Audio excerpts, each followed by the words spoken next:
Assalamualaikum warahmatullahi wabarakatuh. Perkenalkan, nama saya Iwan Melianto dengan NIM 124190022, mahasiswa Sistem Informasi UPN Veteran Yogyakarta pada kelas praktikum jaringan komputer Plug C.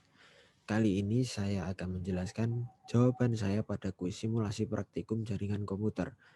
Diawali dengan penjelasan skema yang tertera pada Cisco Packet Tracer dengan 4 jaringan berbeda, yaitu jaringan yang pertama yaitu jaringan 1 pada kantin sejumlah 64 host, jaringan 2 pada ruang kerja sejumlah 16 host, jaringan 3 pada lobi sejumlah 32 host, dan jaringan 4 pada ruang server sejumlah 32 host. Nah, dikarenakan proses subnetting menggunakan metode VLSM, sehingga yang pertama kali dilakukan yaitu mengurutkan jaringan dari jumlah host terbesar dan menjadi urutan seperti berikut. Jaringan 1 pada kantin sejumlah 64 host, kemudian disusul jaringan 3 pada lobi sejumlah 32 host, kemudian jaringan 4 pada ruang server sejumlah 32 host, dan jaringan 2 pada ruang kerja sejumlah 16 host. Kenapa kita menggunakan metode VLSM? Karena menyesuaikan jumlah host pada setiap jaringan sehingga tidak banyak IP yang terbuang sia-sia. Oke, pembahasan kita mulai dari jaringan yang pertama yaitu jaringan 1 yang ada pada kantin dengan jumlah 64 host menggunakan subnet mesh/25. Kenapa menggunakan subnet mesh/25? Karena jumlah host yang tertera yaitu 64 host dan jumlah host tersebut hanya memuat usable IP address saja tanpa memuat network address dan broadcast address. Kemudian untuk network address-nya 192.168.0.0, first IP-nya 192.168.0.1, last IP-nya 192.168.0.126, dan broadcast address-nya 192.168.0.127. Pada jaringan 1 di kantin ini saya menggunakan sebuah switch dengan 5 buah laptop. Kemudian kita lanjut ke jaringan selanjutnya yaitu jaringan 3 yang ada pada lobi dengan jumlah 32 host. Saya menggunakan /26 sebagai subnet mesh-nya. Kenapa saya menggunakan /26? Karena jumlah host yang tertera hanya 32 host saja dan jumlah host tersebut hanya memuat usable IP address tanpa memuat network address dan broadcast address. Untuk network address-nya 192.168.0.128 melanjutkan dari broadcast address di jaringan yang pertama. Kemudian first IP-nya 192.168.0.129, last IP-nya 192.168.0.190, dan broadcast address-nya 192.168.0.191. Pada jaringan 3 yang ada di lobi ini, saya menggunakan sebuah switch yang terhubung pada sebuah komputer dan 2 buah laptop. Kemudian untuk jaringan selanjutnya yaitu jaringan 4 pada ruang server dengan jumlah 32 host. Saya menggunakan /26 sebagai subnet mesh-nya. Kenapa menggunakan /26? Penjelasannya sama dengan jaringan 3 tadi. Dengan network address 192.168.0.192 melanjutkan dari broadcast address jaringan 3 yang ada pada lobi. Kemudian first IP-nya 192.168.0.193, last IP-nya 192.168.0.254, dan broadcast address-nya 192.168.0.255. Pada jaringan 4 yang ada di ruang server ini, saya menggunakan sebuah switch, sebuah server, dan 3 buah komputer atau PC. Kita lanjutkan ke jaringan yang terakhir yaitu jaringan 2 yang ada pada ruang kerja dengan jumlah 16 host. Saya menggunakan subnet mesh/27. Kenapa saya menggunakan subnet mesh/27? Karena jumlah host yang tertera hanya 16 host dan jumlah host tersebut hanya memuat usable IP address tanpa memuat network address dan broadcast address. Kemudian untuk network address-nya yaitu 192.168.1.0 melanjutkan dari broadcast address jaringan 4 pada ruang server. Kemudian first IP-nya 192.168.1.1, last IP-nya 192.168.1.30, dan broadcast address-nya 192.168.1.31. Pada jaringan 2 di ruang kerja ini saya menggunakan sebuah switch dengan 8 buah PC dan sebuah printer. Perlu diketahui bahwa first IP pada setiap jaringan tidak digunakan pada first device pada jaringan tersebut, melainkan digunakan untuk menghubungkan switch setiap jaringan pada router yang ada.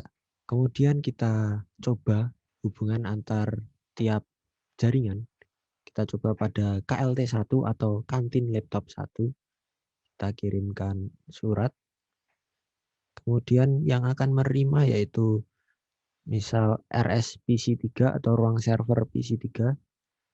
Di sini statusnya violet. Bagaimana cara mengatasinya? Yaitu kita menggunakan tombol fast forward time. Kita ulangi lagi, kirimkan surat, kemudian diterima RS PC3. Nah, berubah menjadi successful.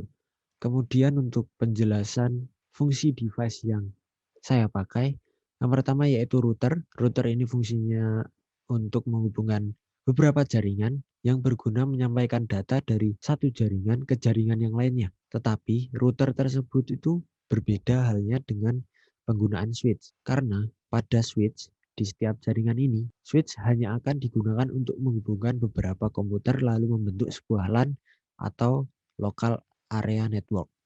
Sedangkan pada router memiliki kegunaan untuk menghubungkan antar satu LAN dengan LAN yang lainnya. Kemudian terdapat laptop dan PC di sini yang menghubungkan manusia dengan jaringan komputer. Kemudian terdapat sebuah server pada ruang server. Server ini merupakan tempat yang berisi berbagai data informasi, di mana server ini memiliki tugas utama untuk memberikan sebuah layanan bagi para klien yang terhubung dengannya. Kemudian pada ruang kerja terdapat sebuah printer.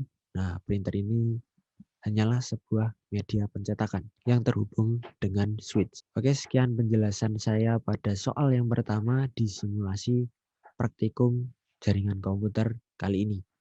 Kemudian kita lanjut pada soal selanjutnya yaitu kondisi IoT. Nah, di sini saya sudah membuat sebuah kamar kosan dengan dua buah pintu. Yang pertama pintu kamar mandi, dua buah jendela yang ada di depan dan di belakang, sebuah kipas, sebuah lampu kamar mandi, sebuah smartphone yang akan mengontrol aktivitas IoT, dan sebuah home gateway yang akan menghubungkan seluruh device yang ada di sini. Untuk kondisi atau rules yang saya buat, saya jelaskan seperti berikut. Terdapat kondisi di mana saat kita akan memasuki kamar kos, kita membuka kunci, kita membuka pintu, kita masuk, kita menutup pintu, kemudian kita menyalakan lampu.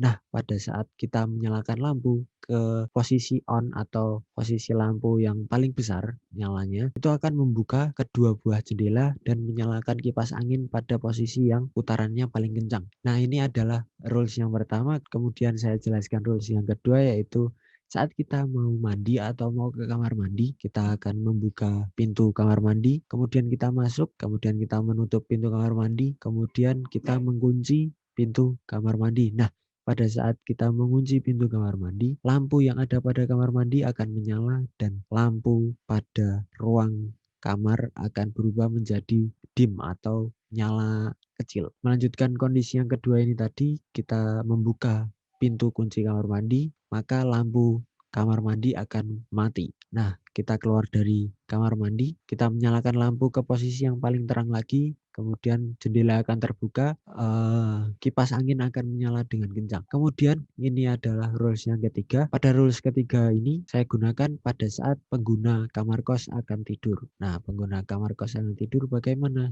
Biasanya menggunakan lampu yang kecil atau lampu yang nyala terangnya tidak terlalu terang, seperti ini.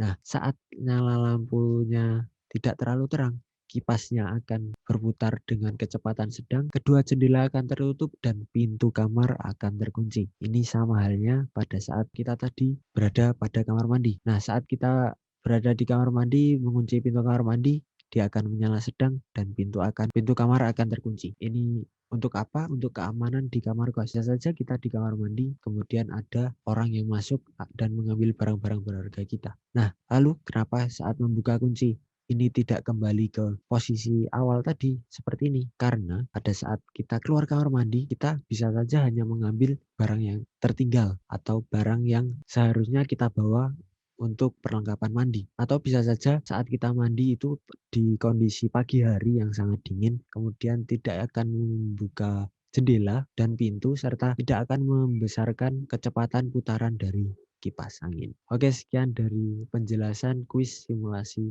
praktikum jaringan komputer kali ini. Kurang lebihnya mohon maaf. Wassalamualaikum warahmatullahi wabarakatuh.